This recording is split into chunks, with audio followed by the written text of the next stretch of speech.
बड़ी खबरें जिनकी इनसाइड स्टोरी आप इस शो में जानने वाले हैं। आपको दिखाएंगे हम कि वर्ल्ड कप में अफगानिस्तान से हारने के बाद पाकिस्तान में इतना मातम क्यों मचा है। बताएंगे कि क्या ओवैसी को इन विधानसभा चुनावों में गाजा का ही सहारा है और आरएसएस प्रमुख मोहन भागवत ने क्या संघ के स्थापना दिवस के मौके पर 2024 के चुनाव की लाइन लेंथ सेट कर दी है। लेकिन सबसे पहले बात होगी पड़ोसी मुल्क पाकिस्तान की, जो कि पिछले 24 घंटे से गहरे मातम में डूबा हुआ है। वजह बना है अफगानिस्तान। पाकिस्तान अफगानिस्तान बॉर्डर पर कोई नया विवाद नहीं हुआ है। इस बार अफगानिस्तान ने क्रिकेट की पिच पर पाकिस्तान को ऐसी पटखनी दी है कि पूरा पाकिस्तान गम के समंदर में गोते लगा रहा है। वर्ल्ड कप क्रिकेट के मुकाबले में अफगानिस्तान ने पाकिस्तान को 8 विकेट से रौंद दिया। ये पाकिस्तान पर अफगानिस्तान की पहली जीत है। इस जीत से अफगानिस्तान में जश्न है, लेकिन पाकिस्तान में शोक जैसी लहर है। 4 मैच हार गई, 3-4 मैच हार गई वाली हुई। अफगानिस्तान से आज मैच हार रहे हैं, इनसे नहीं जीत सकते तो बाकी टीमें तो फिर जाहिर सी बात है वो तो इनको वैसे ही बाहर कर देंगे। अफगानिस्तान ने पकड़ के मेरे पापा का घंटा बजा दिया अफगानिस्तान ने। पाकिस्तान में इस बार टीवी नहीं टूटे, सड़क पर बवाल नहीं हुआ, लेकिन क्रिकेट की हार का दर्द ऐसा है कि पूरा पाकिस्तान गमजदा है। मातम इतना गहरा है कि कम होने का नाम नहीं लेते। आम से लेकर खास सारे पाकिस्तानी गम के समंदर में गोते लगा रहे हैं। अफगानिस्तान ने पकड़ के मेरे पापर का घंटा बजा दिया अफगानिस्तान ने। पाकिस्तान ऑफिशियली टूर्नामेंट से आउट हो चुका है। इन बगैरतों को वापस बुलाओ इनको यार, ये कौन सी बदतमीजी है। इन जलीलों के लिए शर्म से डूब मरने का मुकाम है। आज अफगानिस्तान की टीम बची हुई थी और इन्होंने आज अफगानिस्तान के सामने भी अपना मुंह काला करवा दिया है। आज अफगानिस्तान ने भी इनका मुंह काला करके इनके जो गले में जूते डाले हैं। आज के बाद इनके मैच के साथ बाइकआउट है भाई साहब। पाकिस्तानियों को यकीन नहीं हो रहा, भरोसा नहीं हो रहा कि वर्ल्ड कप जैसे बड़े मुकाबले में अफगानिस्तान की टीम ने उनकी टीम को पटखनी दे दी। इस हार से पाकिस्तान में हाहाकार है। आज मैं जितना हर्ट हूँ अपने पूरे करियर में इतना हर्ट फील हुआ, लेकिन हम हमेशा चादर डाल देते हैं एगो पर, हम छुपा लेते हैं अपने। अरे हमारी एक ही एंटरटेनमेंट बची है। यस, अगर ये भी खो गई तो हम फिर क्या करें। हम गरीबों के लिए सिर्फ एक ये खुशी होती है कि कब हम मैच जीत जाएंगे, और वो आज तक हमें नहीं मिल रही।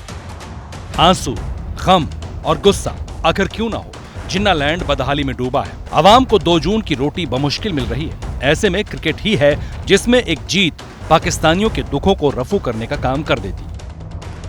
लेकिन चेन्नई की पिच पर अफगानिस्तान ने पाकिस्तान को ऐसा धोया कि उस दर्द की तड़प बहुत दूर तक चली गई। अफगानिस्तान से हार जाना ये बायसे शर्मिंदगी है मेरे ख्याल में। बाबर आजम की है, जब आप 50 कर चुके हैं, जब आप 70 क्रॉस कर चुके हैं, आपको बॉल फुटबॉल नजर आना शुरू हो जाती है। आप उसका कंपैरिजन करते हैं विराट के साथ, कोई कंपैरिजन बनता ही नहीं है। अफगानिस्तान के साथ खेल रहे हैं तो इनसे भी हार रहे हैं, तो ये तो बिल्कुल ही फारक है ना। अफगानिस्तान से हारना नहीं बनता था, ये तो बिल्कुल ऐसी बात है। अफगानिस्तान से तो बिल्कुल हारना नहीं बनता। जो नजर आ रहा है उसकी सूरत हाल के मुताबिक तो ये बाहर ही है। पहले भारत से हारने पर पाकिस्तान में कोहराम होता था, टीवी टूटते थे, अपनी ही क्रिकेट टीम के खिलाफ पाकिस्तानी सड़क पर उतर आते थे। फिर पाकिस्तानी किसी तरह खुद को दिलासा देते थे, खुद को समझाते थे हिंदुस्तान बड़ा मुल्क है। लेकिन इस बार हार अफगानिस्तान के हाथों हुई है। पाकिस्तानी क्रिकेट टीम इस बार उस अफगानिस्तान से हारी है जिसे वो कल का बच्चा समझते थे, इसलिए इस हार का दर्द भी ज्यादा है।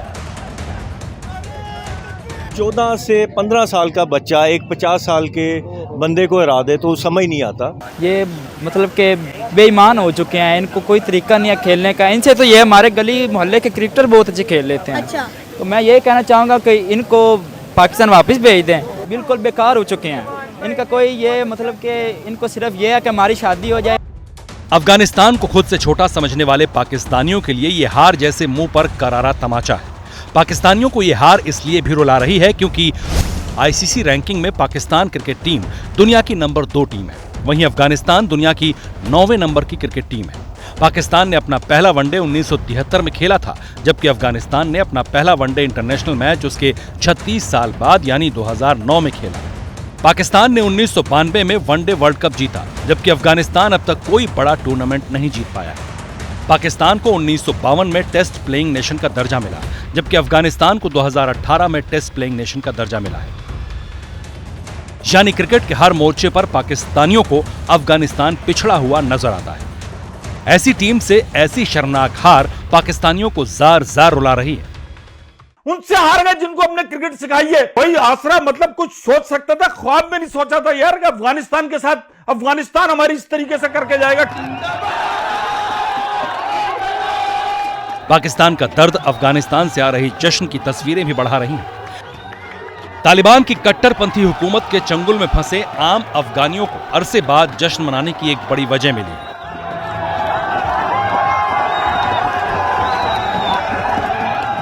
पूरा अफगानिस्तान इस जश्न में डूबा है। अफगानिस्तान के लिए इस जीत का मतलब इसलिए भी बड़ा है क्योंकि पाकिस्तान के खिलाफ ये उसकी पहली जीत है। ये वनडे क्रिकेट में अफगानिस्तान का सबसे बड़ा रन चेज है। अब तक 7 मुकाबलों में पाकिस्तान एक तरफा जीतता रहा। अब पहली बार जीत अफगानिस्तान को नसीब हुई है। हम लोगों के लिए वर्ल्ड कप है, नया मैच है, हम लोगों के लिए वर्ल्ड कप है। हम लोग जिसके लिए आया वही काम 11 स्कोर ने कर लिया। बार बार पाकिस्तान हमसे बच रहा था, लास्ट बॉल में ऊपर वाला उसका साथ देता था, लेकिन आज ऊपर वाला भी हमारा साथ था। अफगानिस्तान ने वही कर दिया जो करना चाहता था। पाकिस्तान के हार के इस जख्म पर नमक लगाने का काम किया अफगानिस्तानी क्रिकेट ज़ारदान ने, जिन्हें पाकिस्तान से हुए मैच में प्लेयर ऑफ द मैच का खिताब मिला। श्रीलंका पर जीत के बाद पाकिस्तानी क्रिकेटर मोहम्मद रिजवान ने जीत को गाजा को समर्पित किया था।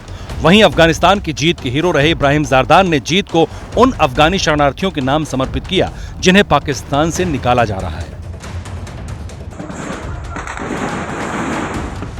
दरअसल कभी तालिबान को पालने वाले पाकिस्तान के रिश्ते अब अफगानिस्तान के साथ तल्ख हैं। इन रिश्तों में तल्खी गाहे बगाहे बॉर्डर पर गोलियों की तड़तड़ाहट के तौर पर नजर आती है। इसलिए पाकिस्तान को ये हार और दुख दे रही है।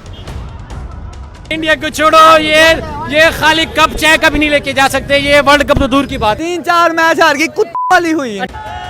चेन्नई की पिच पर अफगानिस्तान ने पाकिस्तान को चित कर दिया। क्रिकेट के रिकॉर्ड्स में यह दर्ज हो चुका है। इस हार के बाद पाकिस्तान में चर्चा हो रही है कि हार का मुख्य किरदार कौन है। इस चर्चा में पहली उंगली पाकिस्तानी क्रिकेट बोर्ड की तरफ उठ रही है।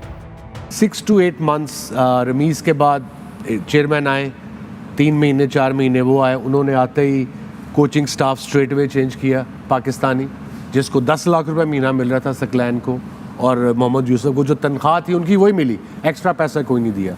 आपने हम फाइनल में पहुंचे T20 world cup last year in Australia with Saqlain and जो भी उसकी टीम थी। आप आए chairman, out of the blue आया, आपने आते ही सब कुछ दिया। पांचा जिसे नहीं कहते, फेर दिया, निकालो अपने बंदे रखो। आपको बाहर के फॉरेन बड़े पसंद थे, कोई नई ऑप्शन मिली, आपने कहा चलो इसको ऑनलाइन ही रख लेते हैं बिकॉज मुझे ये बंदा चाहिए। नेक्स्ट टाइम थोड़ा please as a senior, as मेरे बड़े हैं आप लोग, जो भी चेयरमैन बनता है थोड़ा मुल्क का सोच लिया करें प्लीज, थोड़ा मुल्क का सोच लिया करें। क्या काम एक सहाफी का चेयरमैन बन जाता है, कहाँ से उठता है एक चेयरमैन, बंदा उठता है चेयरमैन लग जाता है। कभी पाकिस्तानी क्रिकेट टीम का लोहा दुनिया के दिग्गज मानते थे, लेकिन आज अफगानिस्तान जैसी टीम के आगे भी पाकिस्तान ने घुटने टेक दिए। पाकिस्तानी कह रहे हैं सारा दोष उस सिस्टम का है जो टीम चुनती है। सुनिए कैसे पाकिस्तानी अपने क्रिकेट बोर्ड यानी पीसीबी की पोल खोल रहे हैं। पूरा सिस्टम जो है वो क्रिकेट बोर्ड का जो है वो चेंज होना चाहिए, क्योंकि ये हार जो है हमारी एज ए नेशन बहुत बड़ी हार है। और टीम की सिलेक्शन मेरिट पे होनी चाहिए, ना कि कोई फ्रेंडशिप हो, ना कोई लाइकिंग डिसलाइकिंग नहीं है। टीम टोटली मेरिट पे होनी चाहिए और हमारे पास टैलेंट है लेकिन बस उसको नज़रअंदाज किया गया। टीम मैनेजमेंट है ना जो पीसीबी की, वो सही नहीं है, ठीक नहीं है, ठीक है। सिलेक्शन इन्होंने गलत की है, सब अपने वो यारी दोस्तियों में लगे हुए हैं, खिलार रहे हैं। जो आमिर को लेके जाना चाहिए था उसको नहीं लेके, इमाद को लेके जाना चाहिए था वो नहीं लेके गए। ये क्या लल्लू पंजू से उठा के ले गए हैं। गुस्सा आता है देख के कि सिलेक्शन, इनकी सिलेक्शन ही नहीं ठीक हुई। वर्ल्ड कप के दौरान अब तक पाकिस्तान की टीम अपने खेल से कम विवादों से ज्यादा चर्चा में रही। कभी पाकिस्तान क्रिकेट बोर्ड के चेयरमैन ने भारत को दुश्मन मुल्क कहकर सुर्खियां बटोरी, तो कभी हैदराबादी बिरयानी को लेकर पाकिस्तान में चर्चा आम रही। कभी फील्ड पर रिजवान की नमाज की चर्चा रही। अब हार के बाद पूरी टीम निशाने पर है और खास तौर पर Babar Azam. As a cricketer में एक्सपेक्ट कर रहा था ऐसी परफॉर्मेंस आएगी, क्योंकि जब नीयतें ठीक नहीं ना हो तो ऐसी परफॉर्मेंस आती है। वो रिजल्ट सामने नजर आ गया। जब आप किसी का रास्ता रोकेंगे अपनी मर्जी से, आप खुदा बन जाएंगे क्रिकेट के, अल्लाह माफ करे, तो फिर रिजल्ट ऐसे आएंगे। और आपने पाकिस्तान की टीम समझ के नहीं चलाई, ये अपनी घर की टीम समझ के चलाई है, जिन्होंने ये मैनेजमेंट रखी है, जो प्लेयर जिनके हाथों में क्रिकेट थी वो समझ रहे थे हम क्रिकेट से बड़े हैं, जो ये नज़र आया। तो मेरे ख्याल से शर्मनाक हार है हमारे लिए। बाबर आजम को नहीं पता चलता कि कहाँ पे मैंने किस बॉलर को चेंज करके रोटेट करना है। इंडिया जैसी नंबर 1 टीम जो वर्ल्ड कप में चल रही है, रोहित शर्मा जैसा कैप्टन, वो उनकी होम ग्राउंड है, फिर भी वो लोग पहले बैटिंग नहीं करते, हमेशा टॉस जीत कर पहले वो बॉलिंग को चूज़ करते हैं। मुझे नहीं समझ आती बाबर आजम किस स्कूल ऑफ थॉट को लेके चल रहे हैं या उनका क्या, आल्दो अच्छे प्लेयर हैं वो, लेकिन यहाँ पे जो क्लियर नजर आ रहा है very poor captain. Babar Azam को पाकिस्तानी वंडर बॉय कहते रहे हैं। पाकिस्तानी बाबर की तुलना विराट कोहली से करते हैं, लेकिन अफगानिस्तान के हाथों मिली शर्मनाक हार ने पाकिस्तानियों के इस भ्रम को मिट्टी में मिला दिया। अब खुद पाकिस्तानी कह रहे हैं, भला इस पाकिस्तानी क्रिकेट टीम का इंडिया से क्या मुकाबला। फिटनेस लेवल आप देखें, हम चीखे मार रहे हैं शो पे 3 हफ्ते से कि 2 साल से इनका फिटनेस टेस्ट नहीं हुआ। अब मैं लड़कों के इंडिविजुअल नाम लूं, इतने उनके मुंह हुए हैं। इस सारी टीम का फिजिकल फिटनेस टेस्ट लें, कोई भी खिलाड़ी फिजिकली फिट नहीं है। सही कह रहे हैं आप, वसीम अकरम साहब ने भी ये कहा है। कोई भी खिलाड़ी पाकिस्तान का फिजिकली फिट नहीं है। ये कहते हैं ना हमारे ऊपर दबाव आता है, ये आपको पता है दबाव क्यों आता है? जब आप फिजिकली फिट होते हैं तो आप दबाव लेते हैं। क्या विराट कोहली के ऊपर दबाव नहीं आया? 3 उसके खिलाड़ी आउट हो गए थे ऑस्ट्रेलिया के खिलाफ पहले मैच में, उसने कैसे उस टारगेट को चेस किया है? क्या विराट कोहली के खिलाफ उसको कल दबाव नहीं आया था जब वो न्यूजीलैंड के खिलाफ खेल रहा था? माजरत के साथ एक सच्चाई को मान लेना चाहिए, आप उनके करीब नहीं है। पाकिस्तानियों को भारत से हारने की आदत पड़ चुकी है, लेकिन अफगानिस्तान से इस हार का तसव्वुर भी पाकिस्तानियों ने नहीं किया था। अब पाकिस्तान की सारी उम्मीदें अगले मैचों में दूसरी टीमों की हार जीत के गुणाभाग पर टिक गई, लेकिन ऐसा लग रहा है कि तब तक अपनी टीम के लिए पाकिस्तानी अवाम की ये लानत मलानत जारी रहेगी। दशहरे पर अपने विशेष संबोधन में आरएसएस प्रमुख मोहन भागवत ने उकसावे वाले नेताओं से सावधान रहने के लिए कहा। भागवत के सालाना संबोधन में 2024 की चुनावी लाइन लेंथ भी साफ दिखी। अब इसमें कौन अवेलेबल बेस्ट? उकसावे में भड़काऊ बातों से भड़ककर उकसावे में आकर नहीं करना। ये आपस में झगड़ा कैसे हुआ? बाहरी लोग थे क्या करने वाले? तुम मुझे ये दो, मैं तुम्हें वो दूंगा, ये सौदा कितने दिन चलेगा? चुनाव पर बोले, मणिपुर पर बोले, कट्टरपंथ पर भी बोले। विजयदशमी के मौके पर आरएसएस के स्थापना दिवस पर मोहन भागवत ने 24 के चुनाव की लाइन लेंथ सेट कर दी। चुनाव में तो खूब गाली गलौज चलेगी, प्रचार चलेगा लोगों को इधर से उधर लाने का। उकसावे में भड़काऊ बातों से भड़ककर उकसावे में आकर नहीं करना है। ठंडे दिमाग से सोचिए कौन अच्छा है, किसने अच्छा काम किया है। सबका अनुभव अब भारत की जनता के पास है, सबका अनुभव ले लिया। अब इसमें कौन अवेलेबल बेस्ट, उसको देना। हालांकि मोहन भागवत ने सीधे ये नहीं कहा कि किसको वोट देना है। उन्होंने न बीजेपी का नाम लिया न पीएम मोदी का, लेकिन अपने भाषण में उन्होंने कहा कि देश हर क्षेत्र में आगे बढ़ रहा है। अर्थव्यवस्था में देश 5वें नंबर पर आ गया है। दुनिया में भारत का गौरव बढ़ रहा है। G20 में भारत की मेजबानी की चर्चा है। नेतृत्व की वजह से दुनिया में भारत की अलग छवि बनी। तो भागवत ने पीएम मोदी का नाम नहीं लिया, लेकिन अपने अंदाज में मोदी सरकार को दाद दी और आगाह किया कि कुछ लोग समाज को बांटने की कोशिश कर रहे हैं। दुनिया में कुछ लोग हैं, भारत में भी कुछ लोग हैं जो नहीं चाहते कि भारत खड़ा हो। समाज की सामूहिकता जो निर्माण हुई उसको कैसे तोड़ना, अलगाव और टकराव कैसे पैदा करना, ऐसा वो प्रयास करते हैं। अपनी असावधानी के कारण, अपने अविवेक और परस्पर अविश्वास के कारण हम भी कभी कभी उसमें फंस जाते और अप्रत्याशित उपद्रव खड़े हो जाते। कांग्रेस समेत विपक्षी पार्टियों को देश के मसलों पर यह भागवत ज्ञान रास नहीं आया। कांग्रेस बोली कि आरएसएस को खुद अपने भीतर झांकना चाहिए। जात पात धर्म के नाम पे जहर फैलाने वाले कौन है? भारतीय जनता पार्टी और आरएसएस के लोग ही हैं। तो वो अपने आप को सुधार लें तो मैं समझती हूँ हिंदुस्तान जो अखंड है अखंड ही रहेगा, और साथ में जो अनेकता में एकता हमारी ताकत है उसको कोई नहीं तोड़ पाएगा। कि तोड़ने का प्रयास पूरा, हम इतिहास इस बात का गवाह है कि बीजेपी और आरएसएस ही उसको तोड़ने का प्रयास करती आई है। अगर मोहनराव भागवत जी इंडिया की बात कर रहे हैं तो उनकी बात राष्ट्रहित की नहीं। मोहन भागवत ने मणिपुर की हिंसा पर जो कहा उसके जरिए विपक्ष ने मोदी सरकार पर सवाल उठा दिए।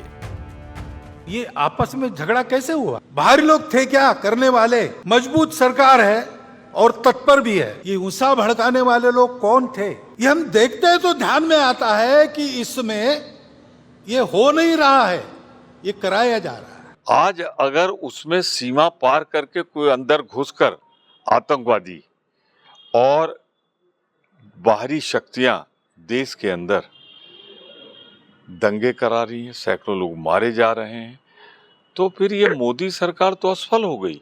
वो बाहरी हस्तक्षेप नहीं रोक पाई। पर आज मोहन भागवत जी ने साफ कर दिया कि इसकी जिम्मेदारी केंद्र सरकार की है, क्योंकि सीमाओं की रक्षा करना उसी का कर्तव्य है।